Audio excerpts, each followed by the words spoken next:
Saludos a nuestra audiencia. Hoy iniciamos una exploración sobre un aspecto muy humano y frecuente en la experiencia del cáncer, las emociones que surgen. En particular, vamos a hablar de la ansiedad y esa sensación más amplia de malestar. Nos basamos en materiales informativos para pacientes elaborados por el Instituto Nacional del Cáncer de Estados Unidos. Nuestra meta es comprender mejor estas reacciones emocionales. ¿Por qué se producen? ¿Qué impacto pueden tener? Y sobre todo, pues, ¿qué recursos existen para manejarlas? Bien, vamos a desglosar esto. Buscamos ofrecer una visión clara y práctica útil para quienes atraviesan esta situación y para sus personas cercanas. Sí, hola. Creo que es fundamental comenzar reconociendo algo muy básico, ¿no? Sentir emociones intensas como inquietud, miedo, angustia ante un diagnóstico y tratamiento de cáncer es una respuesta humana absolutamente normal. ¿Es natural?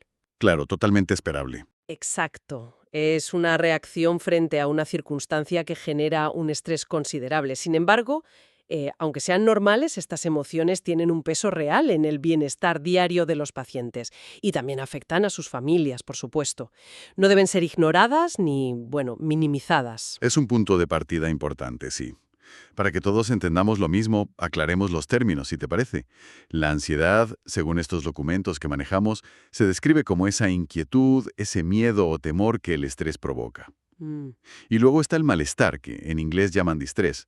Es un concepto, como decías, más abarcador. Se refiere a un sufrimiento que puede ser emocional, mental, social o incluso espiritual. eso es. Va desde la tristeza, la sensación de pérdida de control, hasta estados más definidos como la depresión, la ansiedad propiamente dicha, ataques de pánico o un sentimiento de aislamiento. Exacto. Y lo que resulta interesante al revisar esta información es constatar cómo estos sentimientos no son estáticos. Tienden a aparecer o a intensificarse en momentos muy específicos del proceso oncológico. ¿Cómo cuáles? Pues mira, los materiales del NCI señalan varios puntos clave. Durante las pruebas diagnósticas, por ejemplo. Ajá, En la tensa espera de los resultados. Eso genera muchísima inquietud. imagino. Al momento de recibir la confirmación del diagnóstico, por supuesto, a lo largo de los tratamientos. Y también una preocupación que a menudo persiste, que es el temor a una posible recaída, a la recurrencia del cáncer. Mencionabas el impacto en el bienestar, pero ¿se traduce esto en efectos concretos? Porque a veces se piensa que es solo algo mental, ¿no? Algo que está en la cabeza. Sí, pero tiene consecuencias muy tangibles. Definitivamente, la información recopilada indica que pueden surgir problemas físicos directamente relacionados.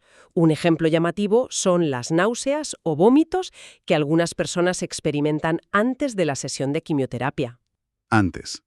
Sí, las llamadas náuseas anticipatorias son generadas por la propia ansiedad. También puede intensificarse la percepción del dolor o aparecer insomnio. Vaya. Y algo muy relevante para el curso de la enfermedad. Este malestar emocional puede interferir con la propia adherencia al tratamiento. Ah, claro. Alguien con mucha ansiedad o desánimo podría, posponer citas médicas importantes, retrasar tratamientos o incluso faltar a revisiones cruciales. Y fíjate, incluso niveles que podríamos considerar leves de ansiedad pueden mermar de forma notable la calidad de vida. Ya. Y esto repercute no solo en el paciente, sino en todo su entorno familiar. Entendido. Entonces, no es una experiencia uniforme. Has dicho que la reacción es normal, pero supongo que la intensidad varía muchísimo. Exacto. La variabilidad es enorme. Los documentos consultados describen como un espectro de reacciones. En un extremo estaría lo que llaman ajuste normal, es decir, la persona, con esfuerzo, aprende a afrontar la situación y a resolver los problemas que van apareciendo. Vale. Un nivel más allá es el malestar psicológico y social. Aquí ya hay una dificultad moderada para adaptarse. En estos casos puede ser beneficioso recibir ayuda profesional para aprender y aplicar nuevas estrategias de afrontamiento. ¿Y si la dificultad es mayor? Si no basta con eso. Bueno, si la dificultad para gestionar el estrés es considerable, entramos en lo que se denomina trastorno de adaptación. Aquí los síntomas como un estado de ánimo deprimido o una ansiedad marcada interfieren claramente en la vida diaria y empeoran la calidad de vida. Entiendo. No es raro que en estos casos se requiera una combinación de terapia psicológica y a veces medicación. Y en el extremo de mayor intensidad estarían ya los trastornos de ansiedad propiamente dichos. Aquí la ansiedad es severa y puede manifestarse de formas específicas, como ansiedad generalizada, trastorno de pánico, fobias concretas, TOC o incluso un trastorno de estrés postraumático derivado de la experiencia oncológica.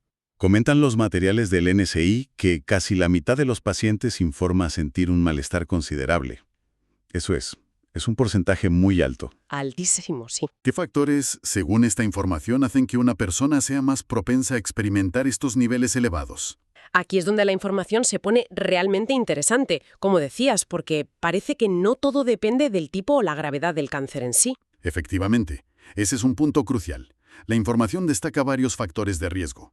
Algunos son bastante intuitivos, ¿no? Como tener dificultades para llevar a cabo las actividades cotidianas o sufrir efectos secundarios físicos intensos del tratamiento. Claro, fatiga, náuseas. Exacto. Fatiga persistente, náuseas, dolor mal controlado.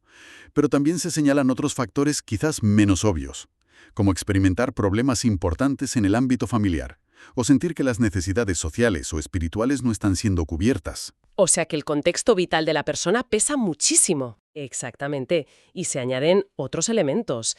Tener antecedentes personales de depresión, por ejemplo, o haber vivido un episodio previo de estrés postraumático relacionado con el cáncer, u otros problemas emocionales previos, claro. Incrementa la vulnerabilidad.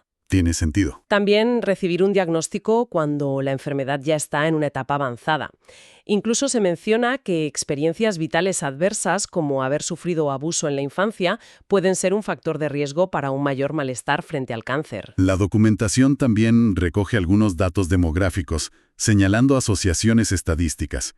Menciona que ser más joven, ser mujer o pertenecer a grupos poblacionales no caucásicos puede asociarse a un riesgo mayor de malestar elevado, al igual que tener un nivel educativo más bajo.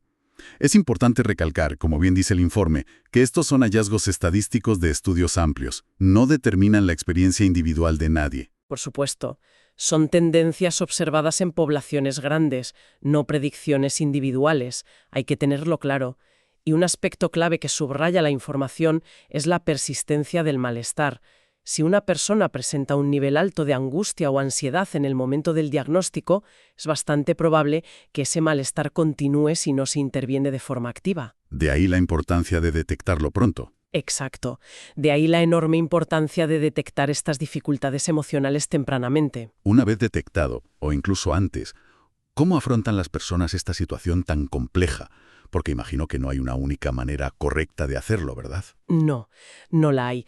La información del NCI enfatiza precisamente eso. Cada persona afronta el cáncer a su manera.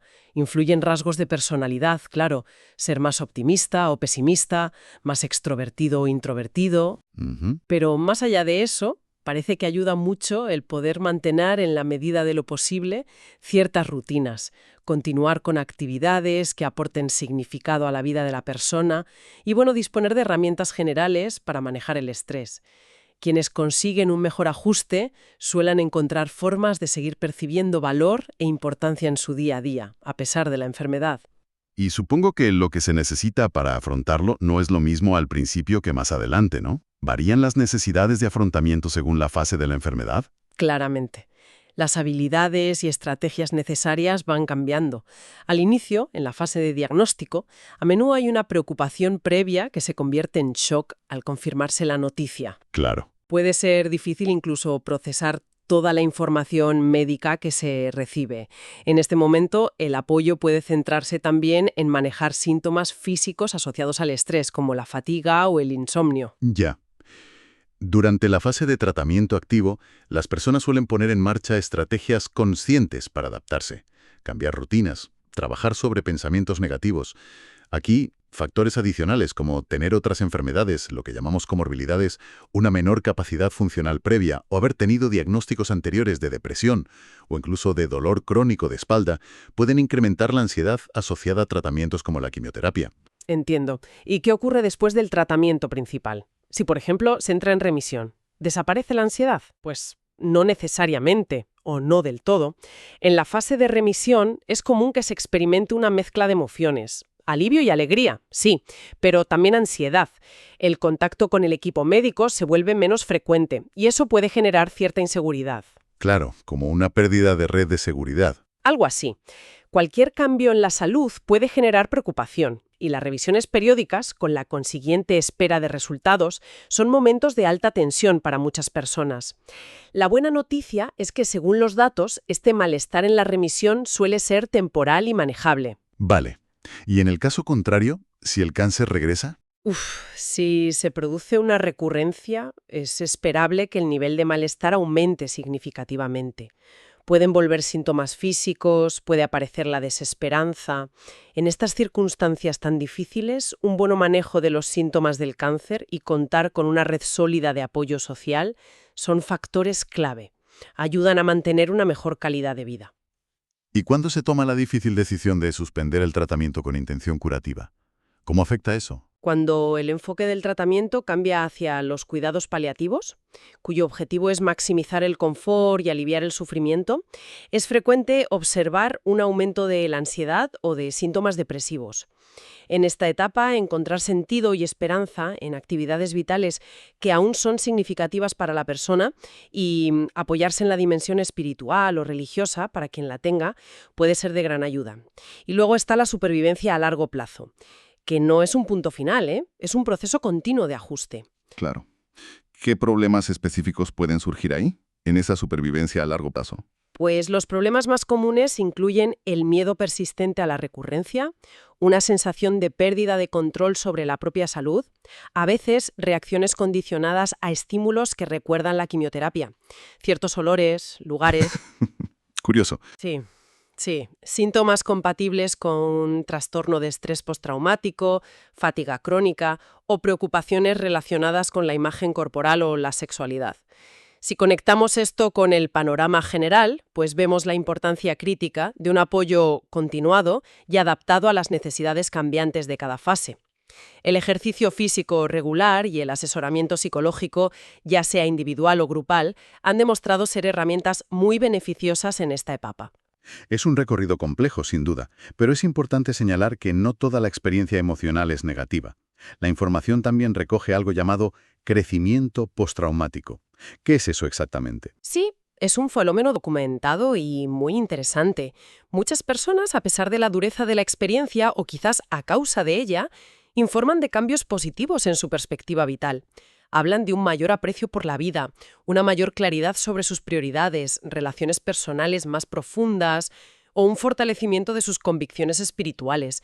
Es un aspecto resiliente del ser humano que también hay que reconocer, me parece importante. Totalmente. Para poder ofrecer el apoyo adecuado en cada fase, como decías, primero hay que identificar si existe ese malestar y qué intensidad tiene.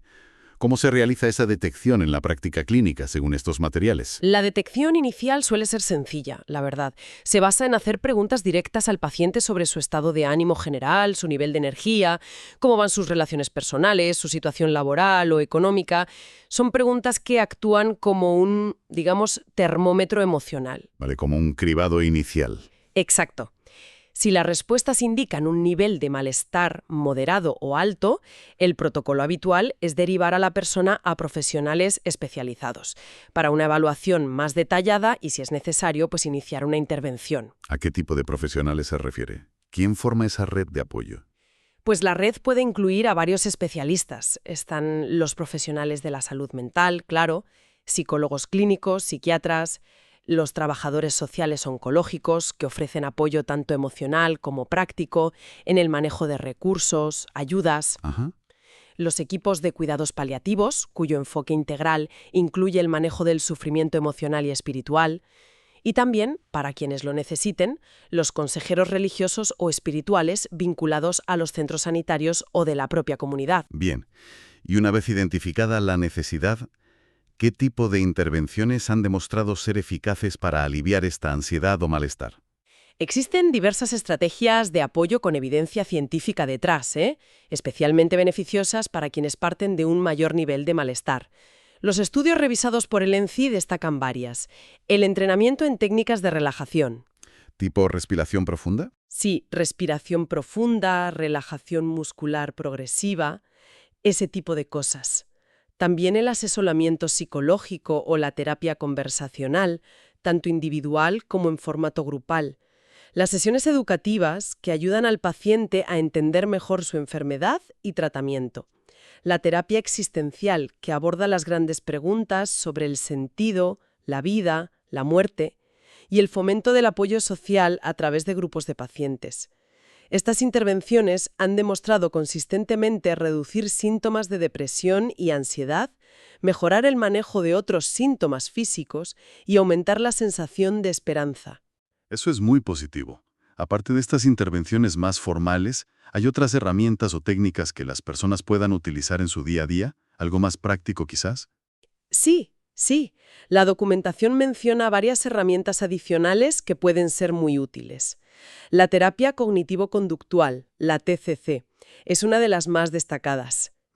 Enseña a identificar y modificar patrones de pensamiento y comportamiento negativos que contribuyen al malestar. También el entrenamiento en habilidades de resolución de problemas para abordar las dificultades prácticas que surgen, algo tan fundamental como buscar y aceptar el apoyo de familiares y amigos. El apoyo social, claro. Exacto. Y prácticas como la meditación, el yoga, los ejercicios de visualización o imaginería mental e incluso la hipnosis clínica. Fomentar conscientemente pensamientos positivos sobre la propia capacidad para afrontar la situación. Y como mencionaba antes, ejercicios sencillos pero muy potentes como las técnicas de respiración controlada. Has mencionado antes el trastorno de adaptación y los trastornos de ansiedad como niveles más severos de dificultad. ¿Podríamos detallar un poco más qué implican y cómo se abordan? Empezando por el trastorno de adaptación, si te parece. Vale.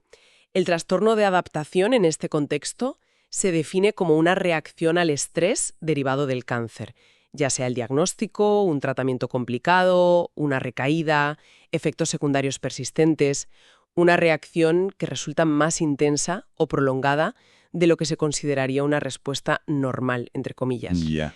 Esta reacción causa malestar clínicamente significativo y afecta negativamente al funcionamiento de la persona, así en sus relaciones, su trabajo, su vida cotidiana. Los síntomas suelen ser de tipo depresivo o ansioso y generalmente aparecen en los 3 meses posteriores al evento estresante que lo desencadena. ¿Y cuál es el tratamiento recomendado en estos casos? Pues la primera línea de actuación suele ser el asesoramiento psicológico, individual o grupal. El objetivo es ayudar a la persona a comprender y manejar los pensamientos, sentimientos y conductas que están generando ese malestar. Se busca reforzar las estrategias de afrontamiento. En algunos casos, si el malestar es muy intenso o interfiere mucho, se puede valorar combinar la terapia psicológica con medicación, ansiolíticos o antidepresivos, siempre, por supuesto, bajo prescripción y seguimiento médico. Pero el eje del tratamiento es el apoyo psicoterapéutico. Entendido. Pasemos entonces a los trastornos de ansiedad propiamente dichos.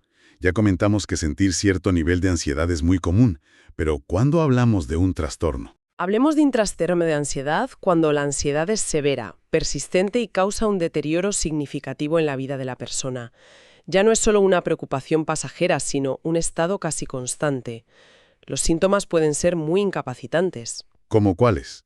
Preocupación excesiva y difícil de controlar, que impide concentrarse o asimilar información nueva, problemas graves de sueño, llanto frecuente, un miedo intenso y paralizante, y síntomas físicos muy notorios como palpitaciones, sequedad de boca, temblores, una inquietud motora constante. Como dijimos, casi la mitad de los pacientes pueden sentir algo de ansiedad, pero se estima que hasta una cuarta parte podría experimentar niveles que interfieren mucho en su vida. Una cuarta parte es mucho. Sí. Y esta ansiedad puede intensificarse si la enfermedad avanza o si los tratamientos son particularmente agresivos. Ante síntomas tan intensos, la causa es siempre el estrés psicológico del cáncer. ¿O puede haber otras cosas? Esa es una cuestión fundamental que plantean los materiales, sí. Es crucial no asumir automáticamente que la ansiedad severa se debe únicamente al impacto psicológico del diagnóstico o tratamiento. Hay que descartar posibles causas físicas u orgánicas. Importantísimo. Por ejemplo, un dolor que no está bien controlado puede generar una enorme ansiedad. Ciertas complicaciones médicas graves, como una infección generalizada, sepsis, una falta de oxígeno en sangre, hipoxia o una insuficiencia cardíaca, pueden manifestarse inicialmente con síntomas de ansiedad. entiendo. Problemas médicos que, digamos, se disfrazan de ansiedad. Exacto, e incluso ciertos tipos de tumores, aunque no sea lo más frecuente, pueden producir sustancias que generen ansiedad, como algunos tumores de glándulas suprarrenales, hipófisis, páncreas o tiroides, o la presencia de metástasis en el cerebro o los pulmones. Vaya. También hay que considerar el efecto de algunos fármacos que son comunes en oncología, como los corticoides, Ah, sí, muy usados. muy usados, sí, para reducir inflamación o como parte de la quimio. O la hormona tiroidea, la tiroxina. Y no hay que olvidar la posibilidad de que la ansiedad sea un síntoma de abstinencia a sustancias como el alcohol, la nicotina o incluso a ciertos medicamentos como los opioides o algunos antidepresivos si se retiran bruscamente.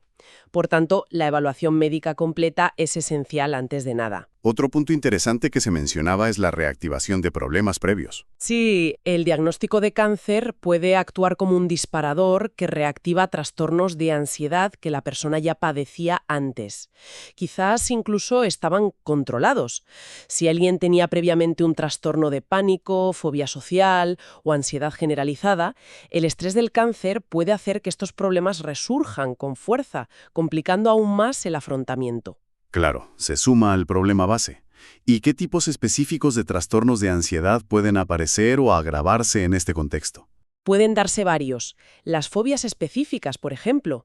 Un miedo intenso a las agujas, la tripanofobia, puede llevar a evitar análisis de sangre o tratamientos intravenosos necesarios. Qué complicado. Mucho. El trastorno de pánico, caracterizado por ataques súbitos e inesperados de ansiedad muy intensa, con síntomas físicos abrumadores. El trastorno de ansiedad generalizada, que implica una preocupación crónica y excesiva por múltiples temas, no solo el cáncer. El trastorno obsesivo-compulsivo TOC es más raro que debute a raíz del cáncer si no existía previamente, pero si está presente, las obsesiones y compulsiones pueden interferir gravemente con las rutinas de tratamiento. ¿Alguno más relevante? Sí, se menciona también el trastorno de ansiedad por la salud. Es relativamente común en supervivientes de cáncer. Se caracteriza por una preocupación excesiva y persistente por la posibilidad de tener una enfermedad grave, a menudo interpretando sensaciones corporales normales como signos de recaída. Una hipervigilancia constante. Entiendo. Y, por supuesto, el trastorno de estrés postraumático, TEP, que puede desarrollarse como consecuencia del shock del diagnóstico, de experiencias muy negativas durante el tratamiento o del miedo intenso a la muerte.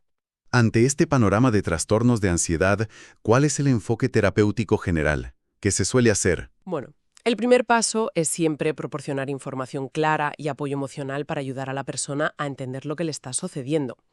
Las terapias psicológicas son la piedra angular del tratamiento.